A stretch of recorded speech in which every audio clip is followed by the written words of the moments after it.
ಇನ್ನು ನಿನ್ನೆ ಬಿಬಿಎಂಪಿ ಕಚೇರಿಗೆ ಇಡಿ ಟೀಮ್ ಎಂಟ್ರಿ ಕೊಟ್ಟಿತ್ತು, ಜಾಲಾಟವನ್ನ ನಡೆಸಿತ್ತು, ಅಕ್ರಮಕ್ಕೆ ಸಂಬಂಧಪಟ್ಟಂತೆ ಸಾಕಷ್ಟು ತಪಾಸಣೆಯನ್ನ ನಡೆಸಿತ್ತು. ನಿನ್ನೆ ರಾತ್ರಿ 10 ಗಂಟೆಯವರೆಗೂ ಕೂಡ ಇಡಿ ಅಧಿಕಾರಿಗಳು ತಪಾಸಣೆಯನ್ನ ನಡೆಸಿದ್ದಾರೆ. ಬಿಬಿಎಂಪಿಯಲ್ಲಿ ಇವತ್ತು ಕೂಡ ಇಡಿ ಅಧಿಕಾರಿಗಳ ತಪಾಸಣೆ ಮುಂದುವರಿಯಲಿದೆ. ಬಿಬಿಎಂಪಿ ಕಚೇರಿಯಲ್ಲಿ ಮತ್ತಷ್ಟು ದಾಖಲೆಗಳ ಪರಿಶೀಲನೆಯನ್ನ ಇಡಿ ಅಧಿಕಾರಿಗಳು ಇವತ್ತು ಕೂಡ ಮುಂದುವರಿಸಲಿದ್ದಾರೆ. ಅಕ್ರಮ ಹಣದ ಬೆನ್ನತ್ತಿ ಇವತ್ತು ಕೂಡ ಇಡಿ ಅಧಿಕಾರಿಗಳ ರೇಡ್ ಮುಂದುವರಿಯುತ್ತೆ. ಬಿಬಿಎಂಪಿಯ ಎಲ್ಲಾ ಕಾಮಗಾರಿಗಳ ಕಡತಗಳ ಪರಿಶೀಲನೆಯನ್ನ ನಡೆಸಲಾಗುತ್ತೆ.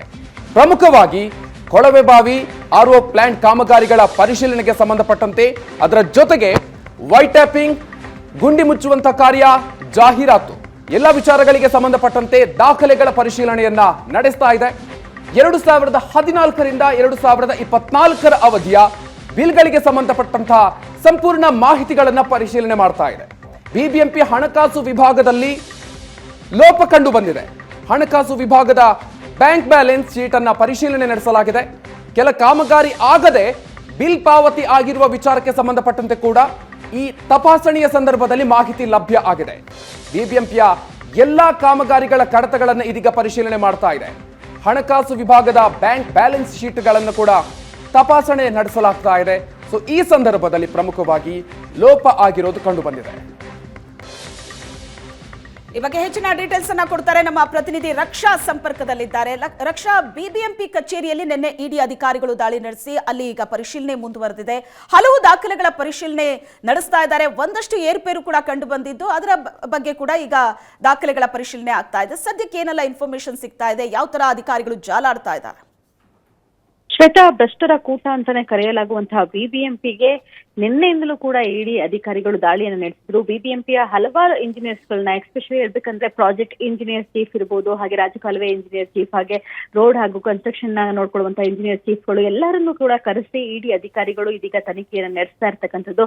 ಅವ್ರನ್ನ ಸಂಪೂರ್ಣವಾಗಿ ಸಾಕಷ್ಟು ಮಾಹಿತಿಗಳನ್ನ ಕೇಳ್ತಾ ಇದ್ದಾರೆ. ಯಾವ್ಯಾವ ಸಂದರ್ಭದಲ್ಲಿ ಯಾವ್ಯಾವ ರೀತಿಯಾದಂತಹ ಕಾಮಗಾರಿಗಳು ನಡೆದಿತ್ತು, ಸುಮಾರು 10 ವರ್ಷದ ಡೀಟೇಲ್ಸ್ ನ ಕೇಳ್ತಾ ಇರ್ತಕ್ಕಂಥದ್ದು. 2014ರಿಂದ 2024ರವರೆಗೂ ನಡೆದಿರುವಂತಹ ಎಲ್ಲಾ ಕಾಮಗಾರಿಗಳ ಒಂದು ಡೀಟೇಲ್ಸ್, ಹಾಗೆ ಆ ಕಾಮಗಾರಿಗಳಿಗೆ ಸಂಬಂಧಪಟ್ಟಂತಹ ಬಿಲ್ ಆಗಿರುವಂತಹ ಡೀಟೇಲ್ಸ್ ನ ಕೂಡ ಕೇಳ್ತಿದ್ದಾರೆ.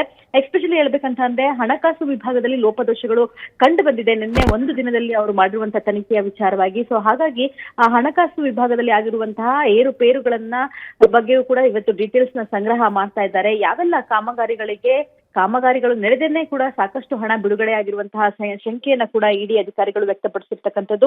ಈ ಒಂದು ರೈಡ್ ಇನ್ನೂ 3 ದಿನಗಳ ಕಾಲ ಮುಂದುವರಿಯುತ್ತೆ ಅಂತ ಹೇಳಲಾಗ್ತಿರ್ತಕ್ಕಂಥದ್ದು.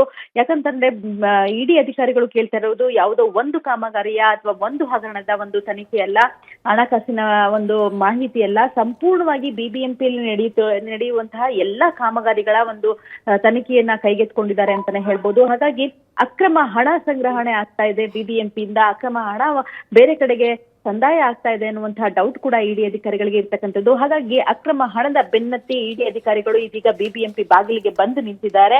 ಸೊ ಹಾಗಾಗಿ ಈ ರೈಡ್ ಇನ್ನೂ 3 ದಿನಗಳ ಕಾಲ ಮುಂದುವರಿಯುವಂತಹ ಎಲ್ಲಾ ಸಾಧ್ಯತೆಗಳು ಇದೆ. ಜೊತೆಗೆ ಈಗ ನಿನ್ನೆ ಇಡಿ ರೈಡ್ ಆಗಿದ್ದು ಬಿಬಿಎಂಪಿಯ ಕೇಂದ್ರ ಕಚೇರಿಯಲ್ಲಿರುವಂತಹ ಕಚೇರಿಯ ಮೇಲೆ. ಆ ಕಚೇರಿಯ ಒಂದು ಗಾತ್ರ ಅಂದ್ರೆ ಅಳತೆ ಬಹಳ ಕಡಿಮೆ ಇದೆ. ಹಾಗಾಗಿ ಎಲ್ಲಾ ಅಧಿಕಾರಿಗಳನ್ನ ಅಲ್ಲಿ ಕರೆಸಿ ಅವ್ರನ್ನ ಪ್ರಶ್ನಿಸೋದಕ್ಕೆ ಇಡಿ ಅಧಿಕಾರಿಗಳಿಗೆ ಕಷ್ಟವಾಗ್ತಿತ್ತು. ಹಾಗಾಗಿ ತಮಗೆ ಸಪರೇಟ್ ಆಗಿರುವಂತಹ ಒಂದು ಕಚೇರಿಯನ್ನ ನೀಡುವಂತೆ ಮನವಿ ಮಾಡಿದ್ರು ಕೂಡ. ಹಾಗಾಗಿ ಬಿಬಿಎಂಪಿಯ ಅಧಿಕಾರಿಗಳು ಇವತ್ತು ಅವರಿಗೆ ಬಿಬಿಎಂಪಿಯ ಅನೆಕ್ಸ್ 3 ಕಟ್ಟಡದಲ್ಲಿರುವಂತಹ ವಾರ್ ರೂಮ್ ನಲ್ಲಿ ಅವರಿಗೆ ಅವಕಾಶವನ್ನ ಮಾಡಿಕೊಟ್ಟಿದ್ದಾರೆ, ಅವರಿಗೆ ಅಲ್ಲಿ ಅವಕಾಶವನ್ನ ಕಲ್ಪಿಸಿಕೊಟ್ಟಿದ್ದಾರೆ. ಸೊ ಹಾಗಾಗಿ ಎಲ್ಲಾ ಅಧಿಕಾರಿಗಳನ್ನ, ಅಂದ್ರೆ ಯಾರ ಮೇಲೆ ಅವರಿಗೆ ಡೌಟ್ ಬರುತ್ತೆ, ಯಾವ ಹಣಕಾಸಿನ ವಿವರಗಳನ್ನ ಪಡಿಬೇಕು ಅನ್ಸುತ್ತೆ, ಯಾವ ಕಾಮಗಾರಿಗೆ ಆ ವಿವರಗಳನ್ನ ಪಡಿಬೇಕು ಅನ್ಸುತ್ತೆ, ಯಾವ ಒಂದು ಟೈಮ್ ನಲ್ಲಿ ಆ ಅಧಿಕಾರಿಗಳು ಎಲ್ಲಿ ಕೆಲಸ ಮಾಡಿದ್ರು ಅಂತಹ ಅಧಿಕಾರಿಗಳನ್ನ ಕರೆಸಿ, ಎಸ್ಪೆಷಲಿ ಎಇ ಹಾಗೂ ಎಇಇಗಳನ್ನ ಸಾಕಷ್ಟು ಜನರನ್ನ ಕರೆಸಿ, ವಾರ್ಡ್ ಮಟ್ಟದಲ್ಲಿ, ವಲಯ ಮಟ್ಟದಲ್ಲಿ ಕೆಲಸ ಮಾಡುವಂತಹ ಇಂಜಿನಿಯರ್ಸ್ಗಳನ್ನ ಕರೆಸಿ ಮಾಹಿತಿಯನ್ನ ಪಡಿತಾ ಇರ್ತಕ್ಕಂಥದ್ದು. ಇವತ್ತು ಕೂಡ ಅದೇ ಪ್ರಕ್ರಿಯೆ ಮುಂದುವರಿಯುತ್ತೆ. ನಿನ್ನೆ ತಡರಾತ್ರಿಯವರೆಗೂ ಕೂಡ ಇಡಿ ಅಧಿಕಾರಿಗಳನ್ನ ಡ್ರಿಲ್ ಮಾಡಿದ್ದಾರೆ.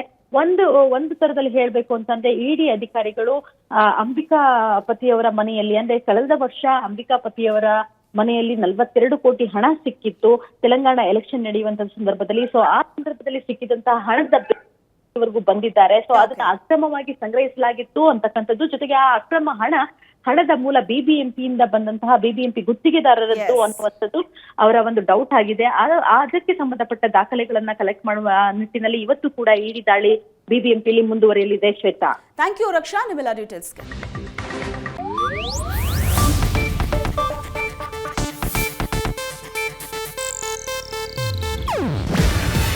ಇದು ಏಷ್ಯಾನೆಟ್ ನ್ಯೂಸ್ ನೆಟ್ವರ್ಕ್ ಪ್ರಸ್ತುತಿ. ನೀವು ನೋಡ್ತಿದ್ದೀರಾ ಏಷ್ಯಾನೆಟ್ ಸುವರ್ಣ ನ್ಯೂಸ್.